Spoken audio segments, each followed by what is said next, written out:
This video deals with the most asked question.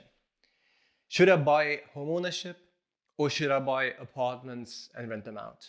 So let's discuss that in that video, what's more beneficial, at least regarding the financial situation. So let's get started. We have three main points we need to compare. So first, initial purchase costs. So let's say you buy an apartment for 200,000, two-bedroom apartment just to get some experience. If you buy an apartment for yourself or you buy a house, it's probably significantly more expensive because you would like to have something pretty. It's not just about the numbers, it's also on how you feel well in your new home. So now it obviously depends on the city. If you buy a house or an apartment, let's say at least $500,000. So now, if you buy something for 200,000, you need 10% initial equity. So 20,000 euros. If you buy something for $500,000, you also need at least 10%. Would be better if you have 20%. So let's say something around 50. 200,000. So obviously you have to invest more cash to buy this home. Huge difference now. If you buy and you rent out, these initial costs are fully tax deductible. So let's say you have a tax rate of 42%, you would receive a tax refund of 8,400. So in the end, your own investment would only be 11,600.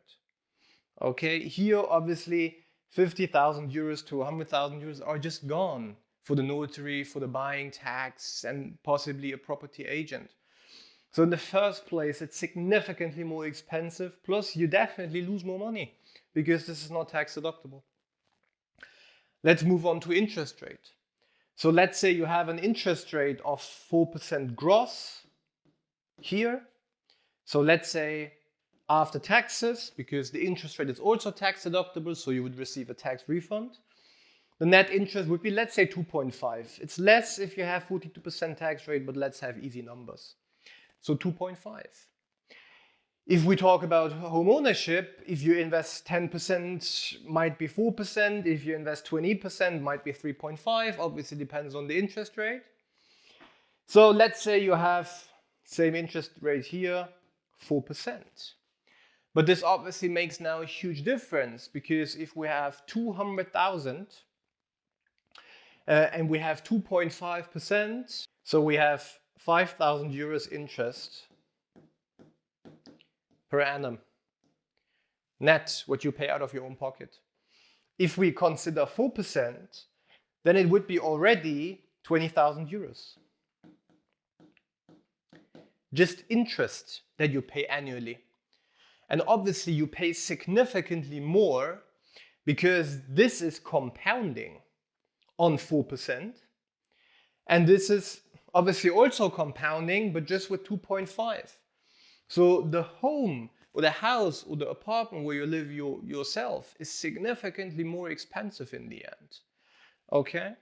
So that's about interest. So it takes also just a higher contribution out of your own pocket to finance that house here, which also from the holistic perspective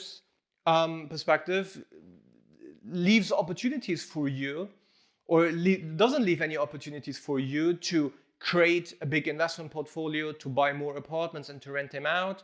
So also from the holistic perspective, it's disadvantages for you. So now what about maintenance?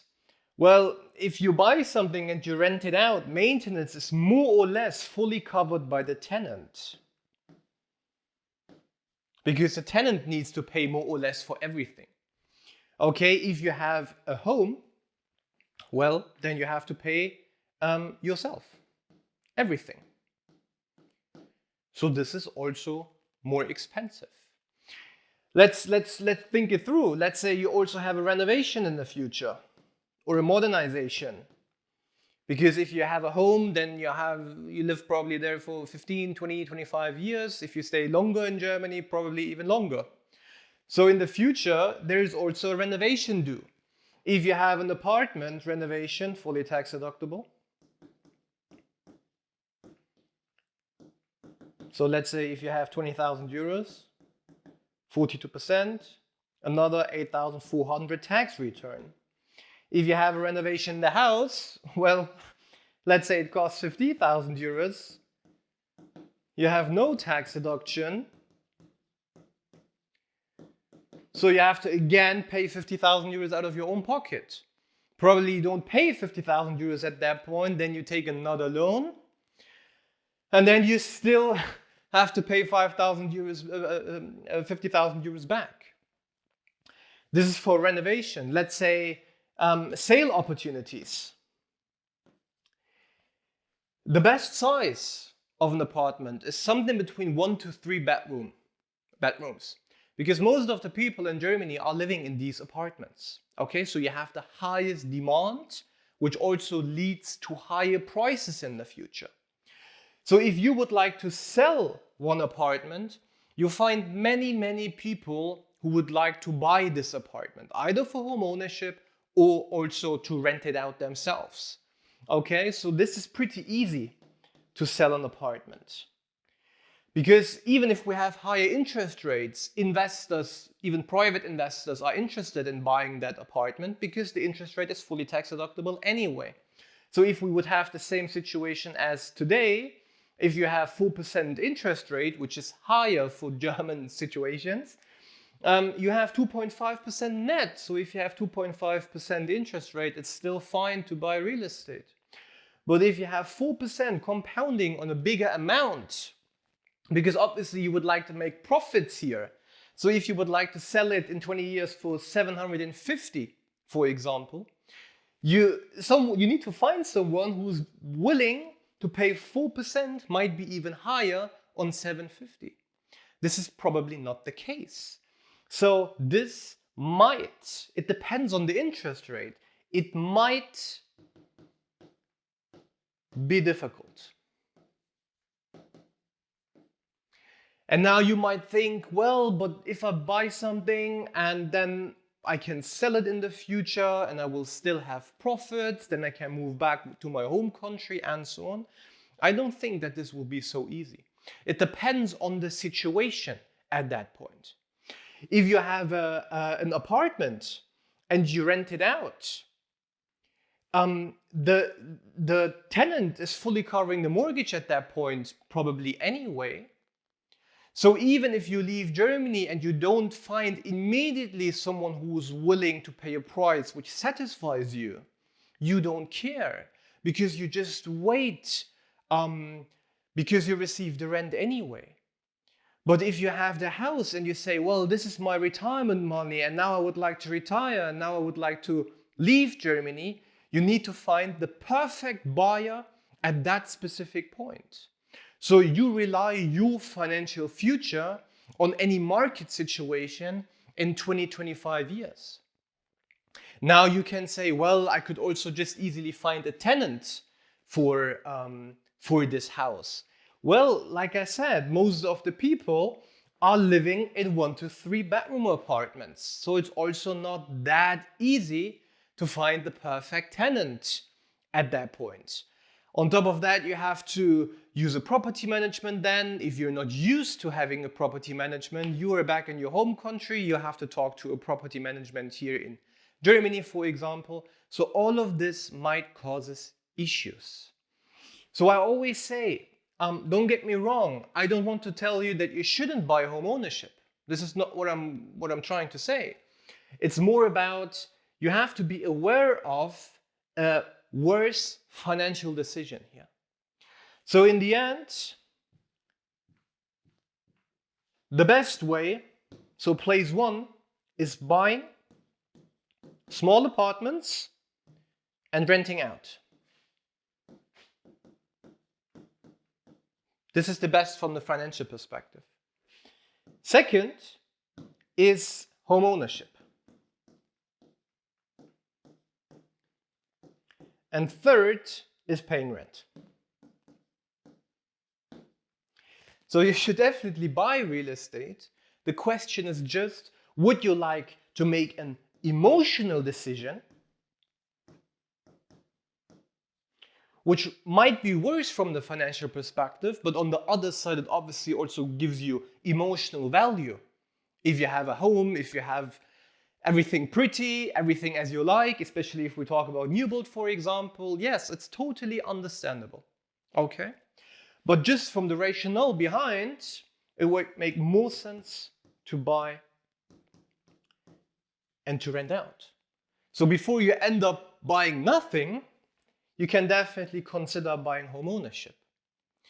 But if you say, I would like to make the best financial decision, and I would like to use my time in Germany as profitable as possible, because that's probably the reason why you came to Germany, then you should actually consider buying and renting out.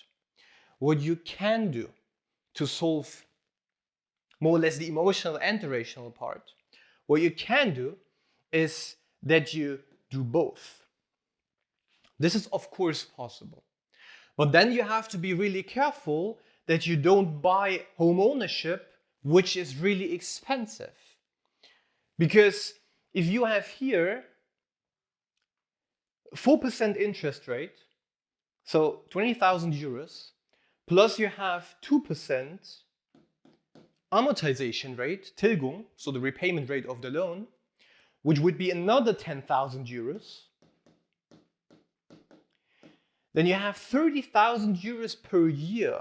It's more because of compound interest effect, but you have at least 30,000 euros mortgage contribution, which would result in 2,500 euros per month, just the mortgage. Then you have to save some money for future renovations. Then you have to pay maintenance, as discussed here. So probably you can consider only 3,000 euros just for your home, at least. And let's say you have a budget only of 4,000 or 5,000 euros, for example, and you're two people.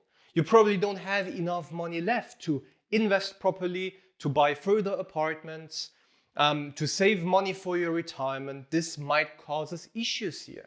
And especially if you have a big loan, it might cause issues getting more mortgages to buy apartments. So you might end up just being in that home. The mortgage is finished. Then you leave Germany. Then you try to sell the house. Might be successful. But if you sell the house, then you have, let's say, 700,000 euros. And then you say, yeah, 700,000 euros is sufficient in my home country. Well, 700,000 for two people, so it's 350,000. And now you have to ask yourself the question, how old do we become? Because the 350 euros each needs to last for your whole life. But what does whole life mean in the end?